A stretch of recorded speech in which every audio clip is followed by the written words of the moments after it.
La motivation est un phénomène endogène.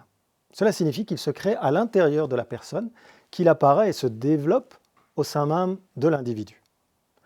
Mais si la motivation est un phénomène endogène, comment moi pourrais-je motiver quelqu'un d'autre? Alors si, dans le langage courant, cela semble totalement évident, tout l'intérêt de la définition est de faire apparaître les contours, les limites du sens que l'on donne à un mot. Donc la motivation est exclusivement endogène. Elle est générée à l'intérieur de l'individu. Par déduction, la motivation n'est pas exogène. Et donc à la question comment moi vais-je pouvoir motiver, enfin plutôt faire en sorte de développer la motivation chez mon interlocuteur. Heureusement, la langue française a réponse à tout et elle nous propose la stimulation.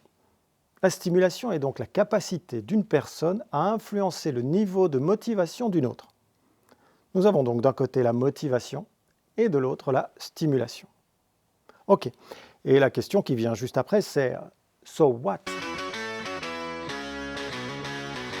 Eh bien, ça remet quelque peu les pendules à l'heure, en fait. L'église au milieu du village et surtout les rôles et les responsabilités à ceux qui en sont concernés.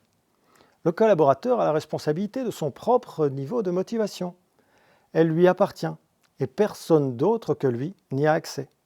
Et le manager, pour sa part, a le rôle de stimuler en permanence cette motivation pour maintenir le niveau de performance attendu.